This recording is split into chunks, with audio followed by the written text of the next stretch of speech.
very pleased to share with you this morning that the National Advanced Surface-to-Air Missile System, or NASAMS, that we purchased almost 2 years ago in partnership with the United States have now arrived in Ukraine. Defense Minister Bill Blair there making that announcement about the air defense system that Canada purchased for Ukraine. He did that at the Halifax International Security Forum. Allies gathered there this weekend where they vowed to keep supporting Ukraine as the war marked more than 1,000 days. Preparing for Donald Trump's incoming presidency and his response to the war also dominated discussions there. In an exclusive interview, I asked Ukraine's Prime Minister Denis Shmyhal about what a Trump administration could mean for his country and the war, and his message to Canada about its ongoing support.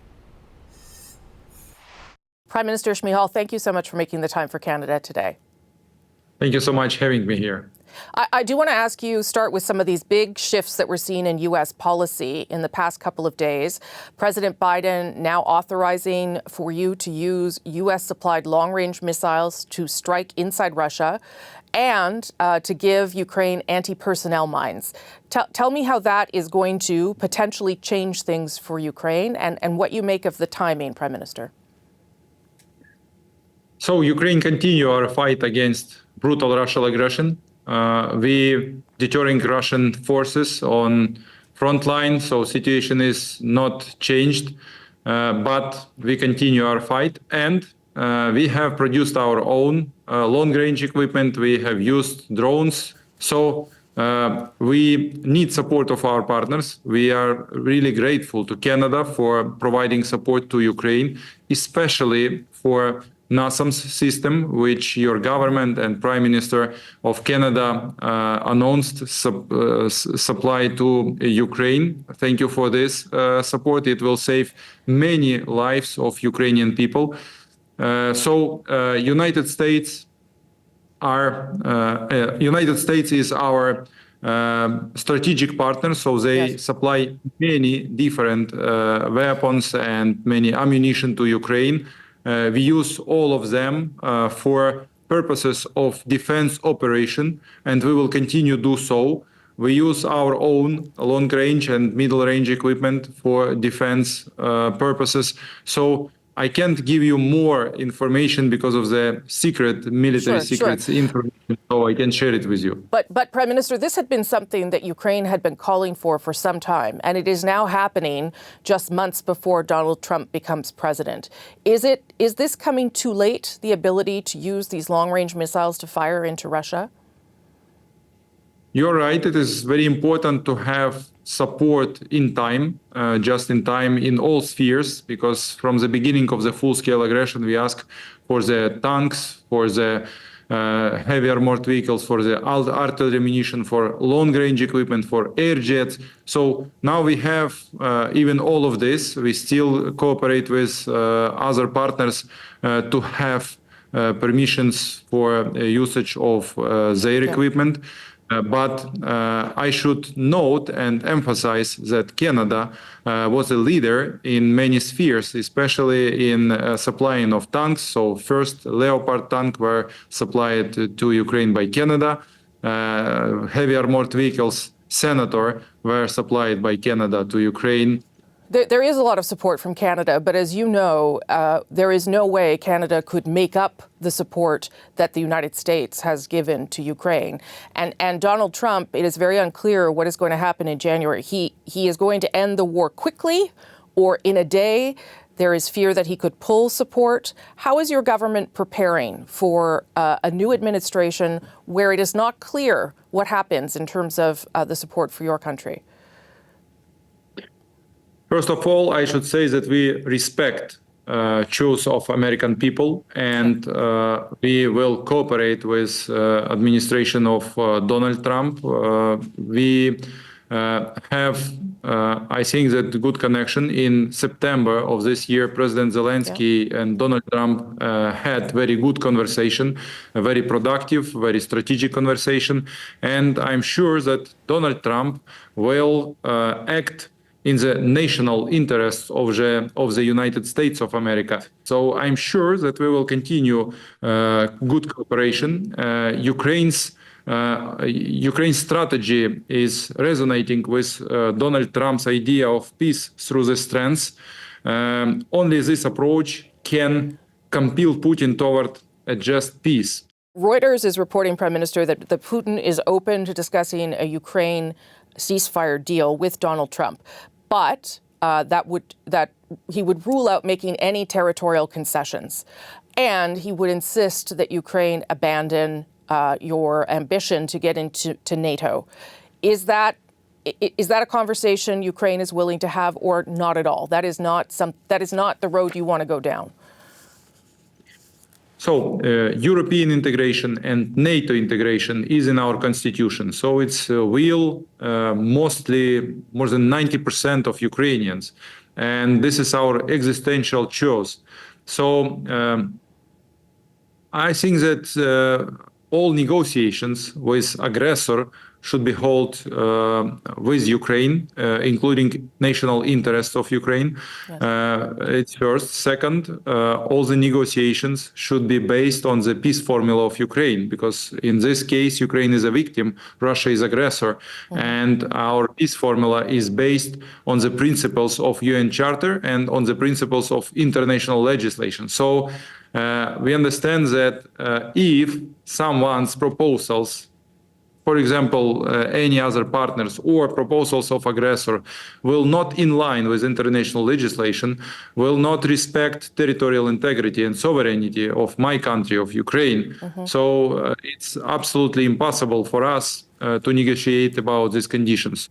I want to end, Prime Minister, if I can, about something that Canada's Prime Minister said this week. He said that the G20 statement on Ukraine that was prepared last week was not strong enough. It didn't mention Russia.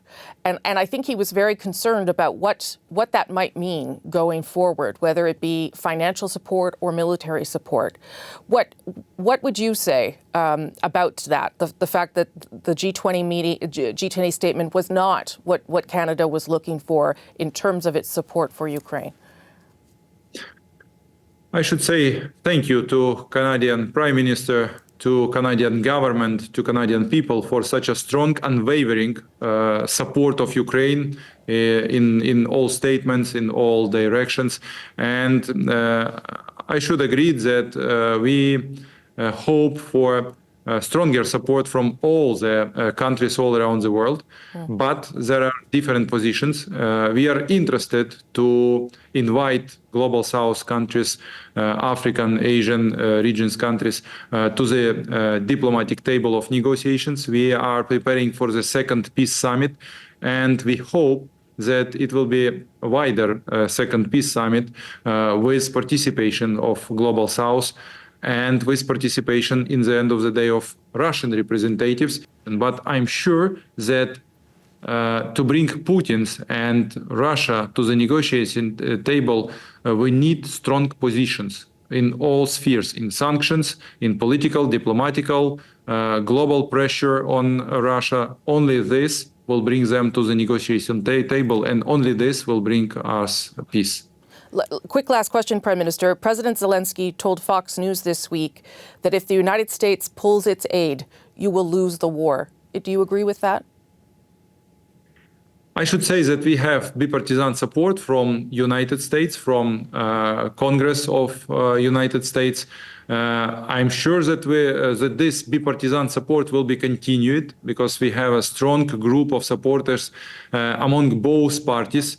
I'm sure that we have good relations with Donald Trump, and I can't imagine that the United States, as a strategic partner, will lose this battle with Moscow, with Russia, with North Korea, with Iran, because now this is a new axis of evil, which is forming, and this is real threat to global security order. So I believe that United States in one or other way will continue strong and strategic support for Ukraine. Prime Minister Shmyhal, thank you for making the time for us. Appreciate it, sir. Thank you so much. Political leaders and top defense officials from around the world are in Halifax, or have been in Halifax this weekend, for the annual International Security Forum, where, as you can imagine, the war in Ukraine, NATO, and Donald Trump's presidency are all top of mind. Kurt Volker is a former U.S. ambassador to NATO. He also served as Trump's special representative for Ukraine negotiations, and he is in Halifax for those meetings we spoke earlier. Ambassador Volker, thank you so much for being here. Great to be with you, Rosemary. Thanks. Vladimir Putin said on Friday that Moscow fired a new intermediate-range hypersonic ballistic missile into Ukraine, and that was in response to some of the things that the U.S. is now allowing Ukraine to do. How concerned are you by this latest escalation? Yeah, not really concerned at all. Okay. Russia fires missiles at Ukraine every day. It doesn't really matter what type it is. The warhead matters more. This didn't even have a warhead. It was just a test. Okay. And he's trying to scare us by saying, oh, it's a new missile. It's so dangerous. But Putin is really doing this because his military is in pretty tough shape, and he knows he's going to have to come to some kind of closure next year. We saw this past week, as I said, these changes in stance from the United States to allow weapons to strike inside Russia. Why do you think that is happening now, and will it make a difference? Well, honestly, I think the Biden administration didn't want to do that before the U.S. election out of fear that President Trump might have used it against Kamala Harris in the campaign.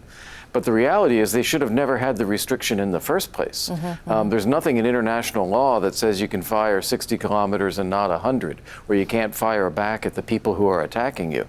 What international law says is you have a right to self-defense, and you should follow the laws of armed conflict, which is that you strike military targets and not civilian targets. Right. That's where we should have stood all along.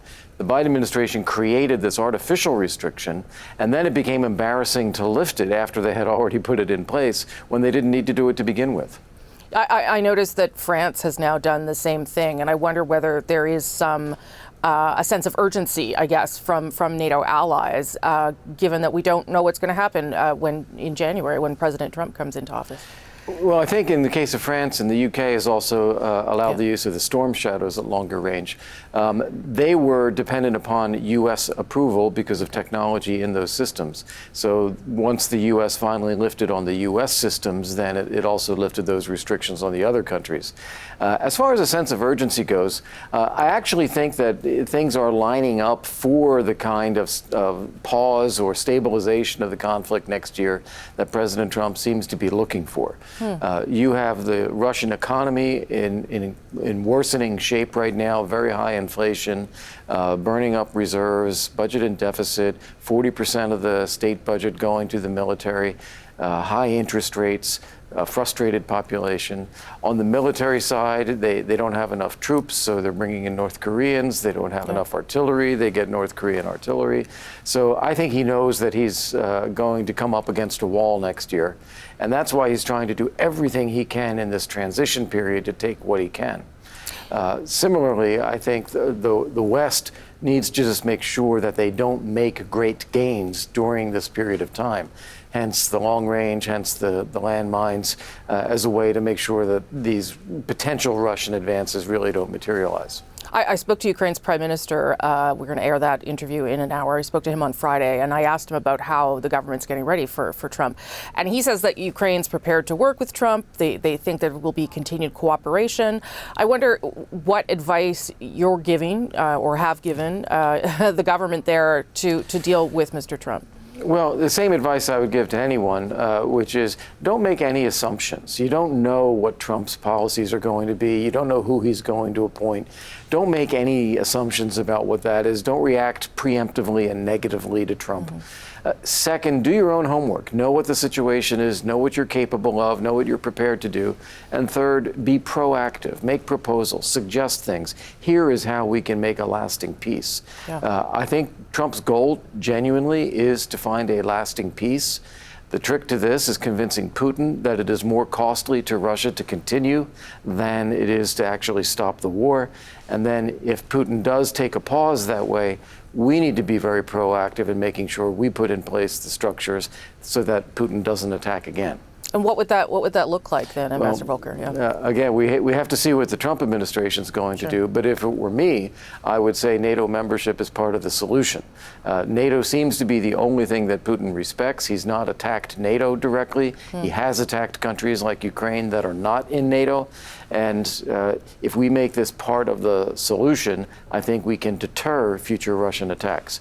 Also EU membership, and also helping Ukraine rebound its economy, which will make it relatively stronger compared to Russia.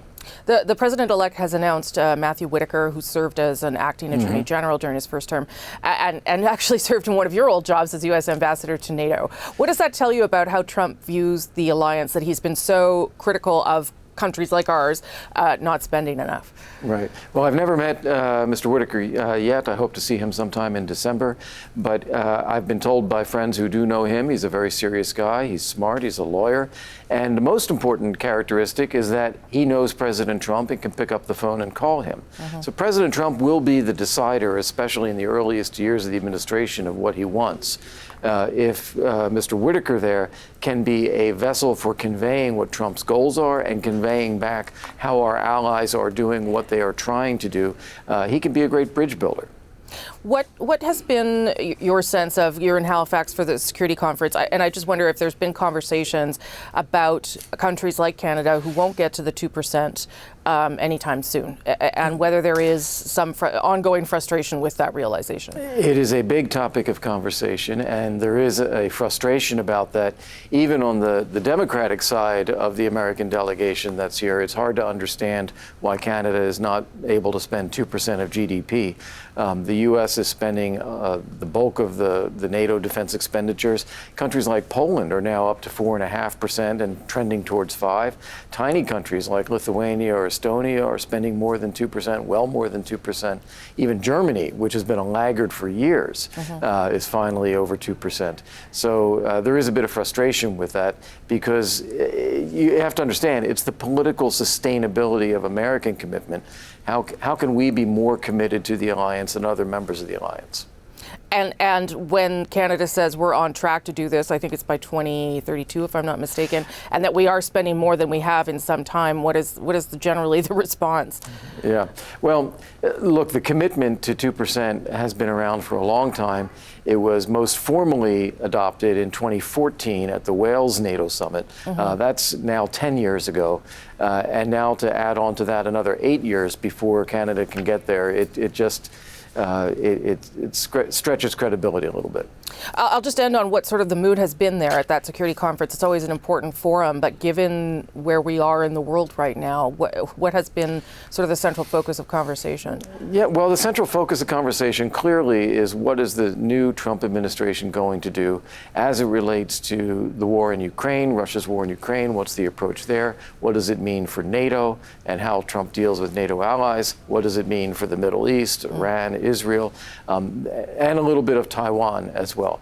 And those are obviously all the topics. And a lot of, I would have to say, a lot of the people here coming more from the left side of the political spectrum and showing more concern about what a Trump administration might do. But again, nobody really knows. We're watching these appointments. Some of them are very reassuring, like Senator Marco Rubio as Secretary of State or Mike Waltz as National Security Advisor. Others raise questions, like Tulsi Gabbard as the Director of National Intelligence, and it's still very early days. So we're going to have to see how this plays out during the transition period and then in the early months of the Trump administration. Ambassador Volker, nice to see you in Canada this time. Thanks for making the time. Good. Great to be in Canada. Thank you. Thanks so much.